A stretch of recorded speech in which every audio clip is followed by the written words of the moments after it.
So it is Thursday the 7th of May. I have just finished reading The Woman in Cabin 10 by Ruth Ware. I'm giving this book 5 stars. I'm going to give it 5 stars. However, I have some critiques. I have some criticisms.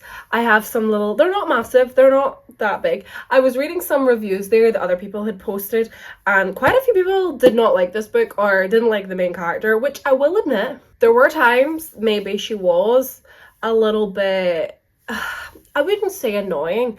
I didn't mind her, actually, I must admit. The main character didn't bother me. She was always tired. That was one thing. She was forever napping and putting herself in situations from napping. But, you know, as a tired girly myself, I can relate. I can relate. I don't know the mystery of this book. It has also now been adapted into a movie by Keira Knightley. And I've only ever seen a couple of clips from the movie. And I think they've changed things because there's definitely a few scenes I feel like I remember seeing on TikTok or even just when I was scrolling through Netflix that didn't happen in the book that I'm now like, oh, I think that was different. But that aside, the story, the premise of this book is that our main character, Lo, short for Laura, me, is invited on to a small cruise ship on its maiden voyage. As she is a travel journalist, she's filling in for a co-worker who's on maternity leave.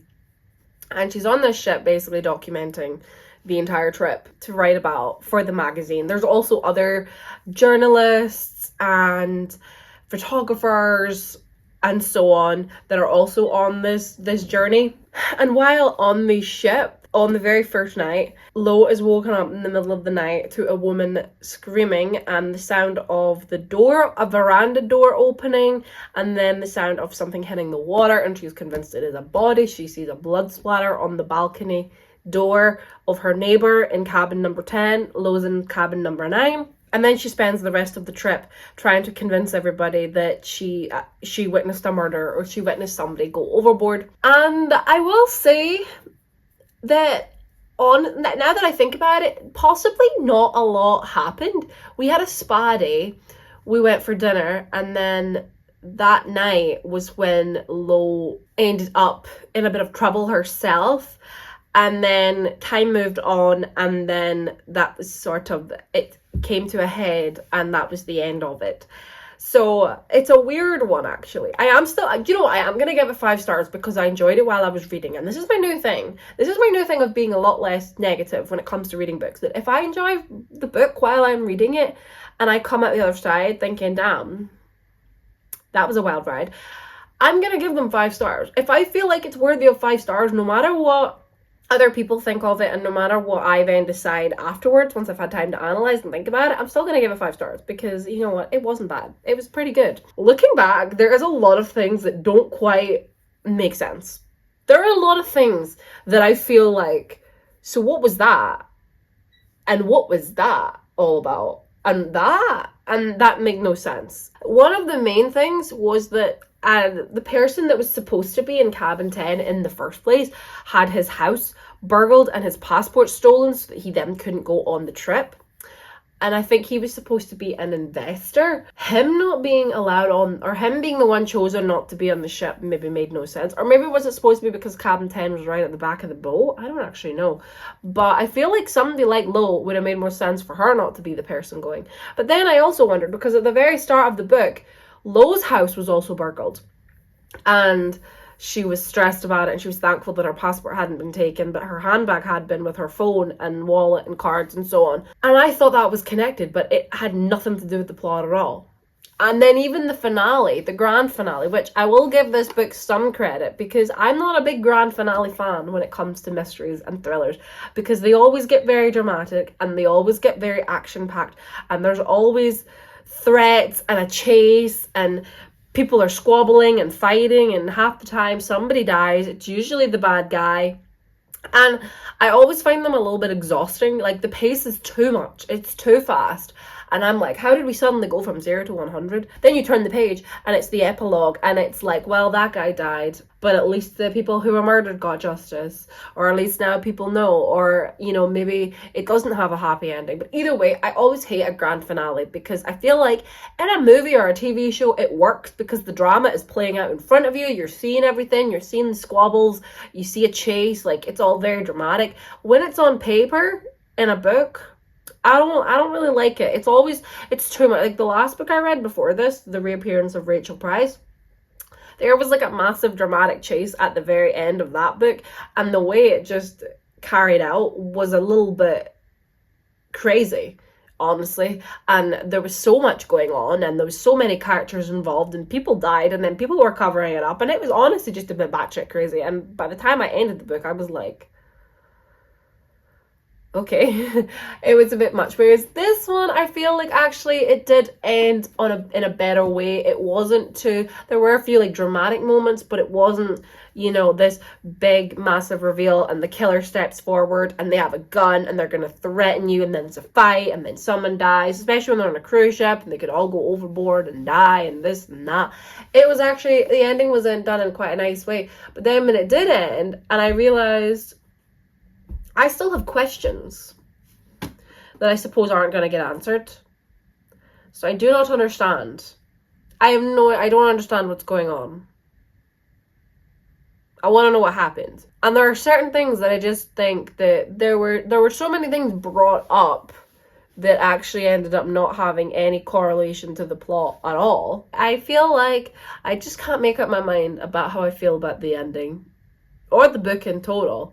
Like, it was a little bit, I don't know. I am curious now, though. I do want to watch the film and just see what changes have been made, because that is always the way with these things, that, you know, when there's an adaptation of a book, especially into like a movie, it can be that they have to cut out a lot of things and just to push the plot along. So I'll be curious to see. I'm sure it'll all still have the same ending. It'll probably be a bit more dramatic, but I'm also curious to see some of the scenes that have been added to the movie that weren't in the book. Probably just for extra drama. So, but that is a book under my belt for the month of May. It was pretty good. Like I say, I would probably still give it 5 stars. Now I don't know what I want to read. I really want to try and read a bit more of like fantasy books. I bought a few of those recently, but I think I need to accept that I'm just a mystery girly through and through, and I feel like Mystery May feels like a good plan.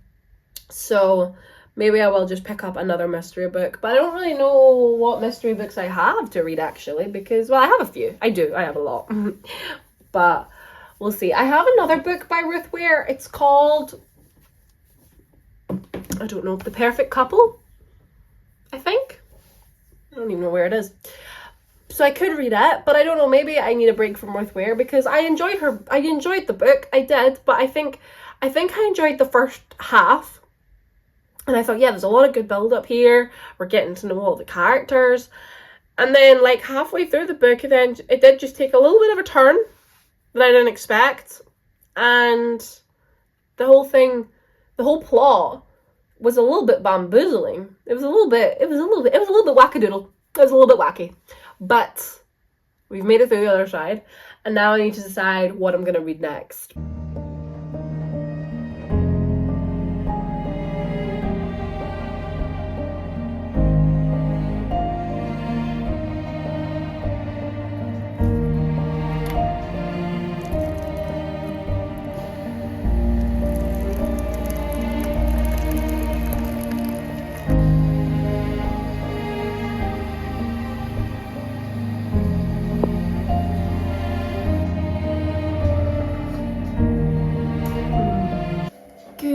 Morning. It is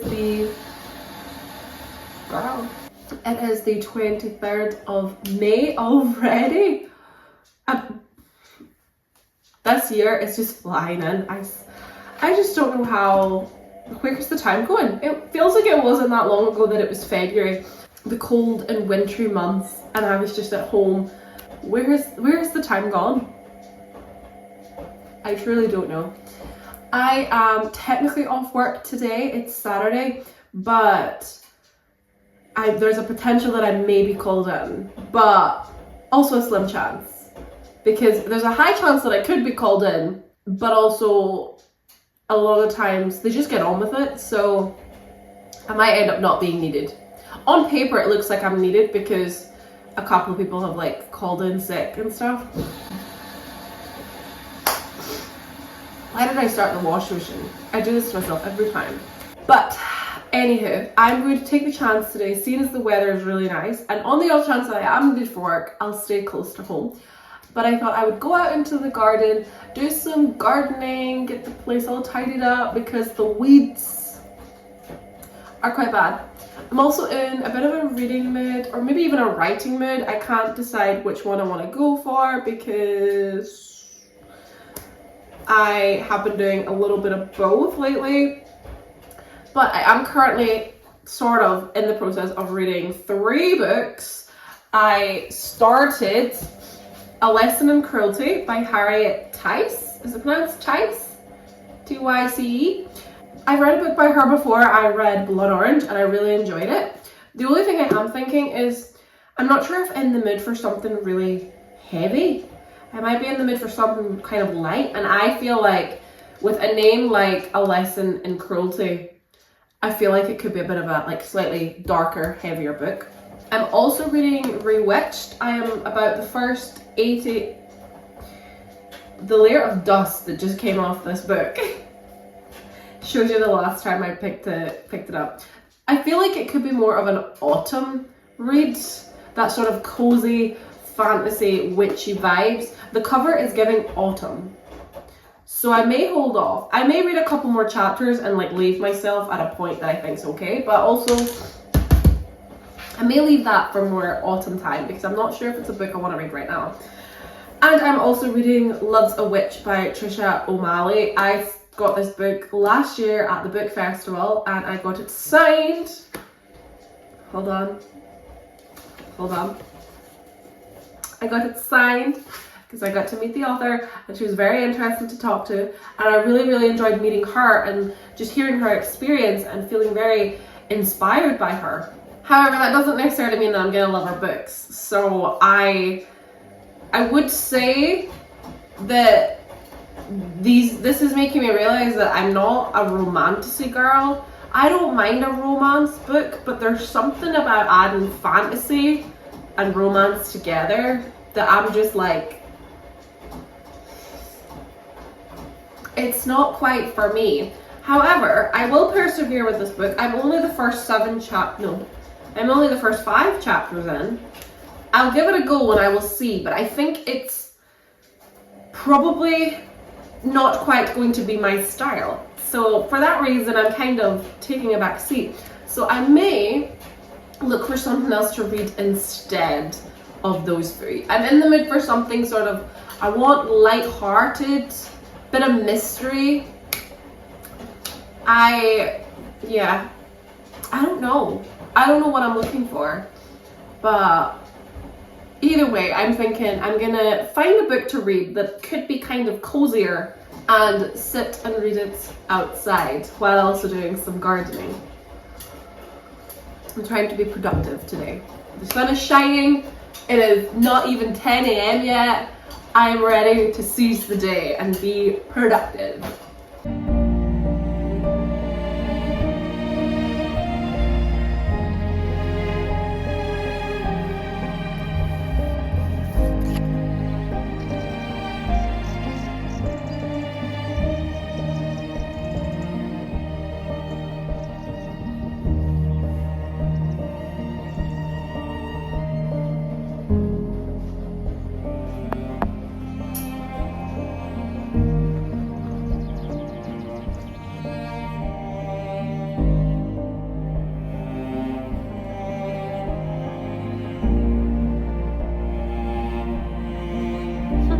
I feel like my phone is literally about to die, but I want to show you some of the projects I've been working on this last week, I guess. So first off, I've been doing a puzzle and it has taken over my living room.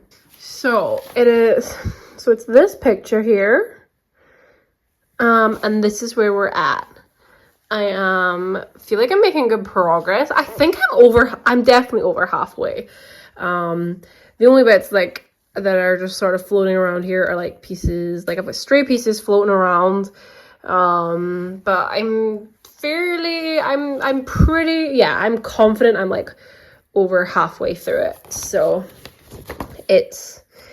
so I've got all my pieces sort of separated here into like sort of the beige colors, and then that's like greens and reds. So I love a puzzle, and I found that like if I start one, I can just spend hours on it, like hours and hours and hours. Like I came in today at 3 o'clock, went for a shower, and I was out at 3:30, and I sat down with the intention of having a cup of tea, watching some Grey's Anatomy, and gonna do my hair care and then do a little bit of puzzling.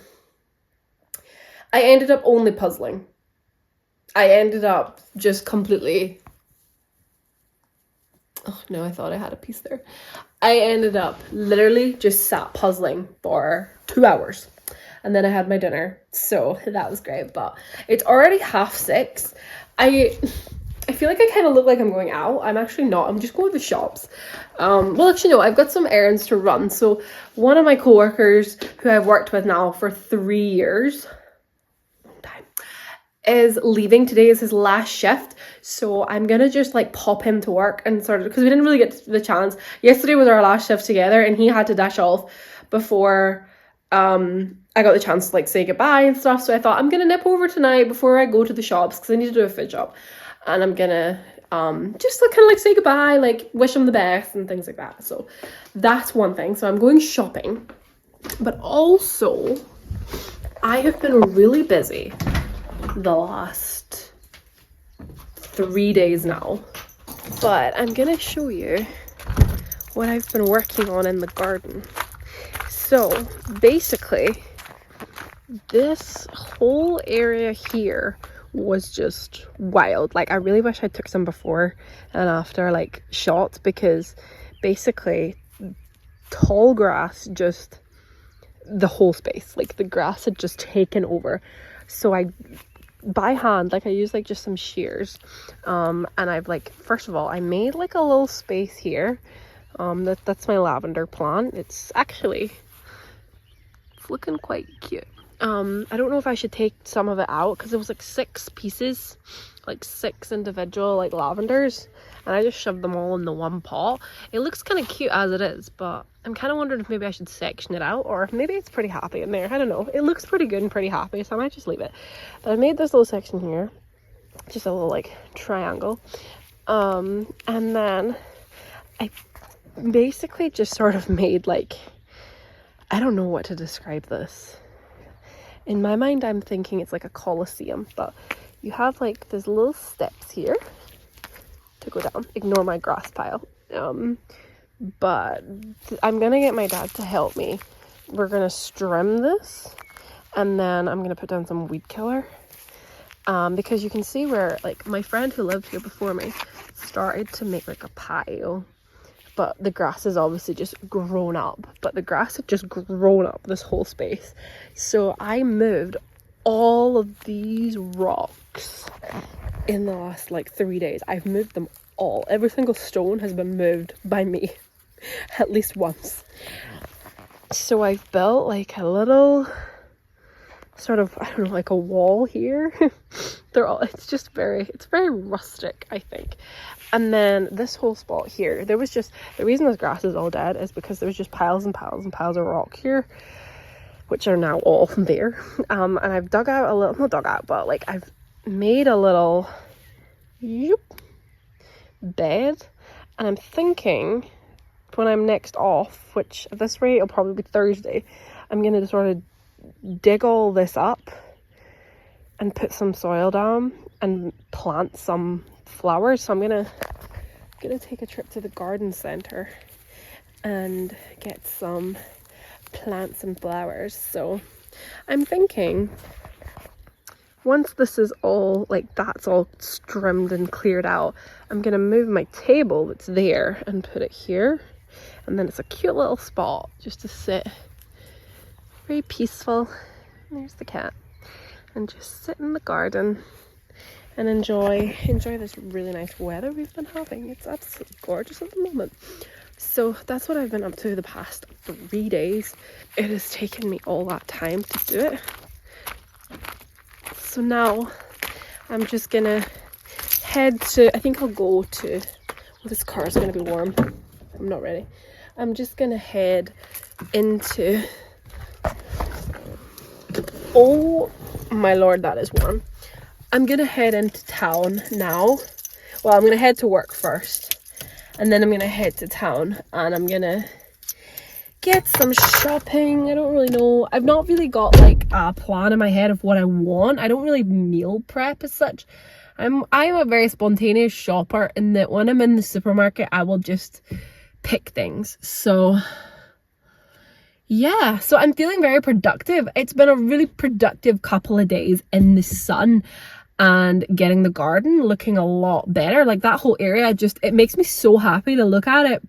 It's taken a lot of work, but it's not been as hard going as I thought it might be. And I feel like it looks okay. Like it's quite rustic. I'm quite pleased with it. So I'm hoping that once I get it maybe like dug up and get some flowers and stuff, it'll be looking good. So yeah, so I started reading One Day by David Nichols? David Nichols? I don't know. One Day. I started reading it. I read the first chapter on Saturday, I think that would be. Saturday morning when I sat outside, and then I decided to garden, and that's just taken up my entire life since then. So I was doing that Saturday, Sunday, and now today, which is Monday. So today is Monday the 25th of May. And that's what I've been up to, and it's been good though. It's been good.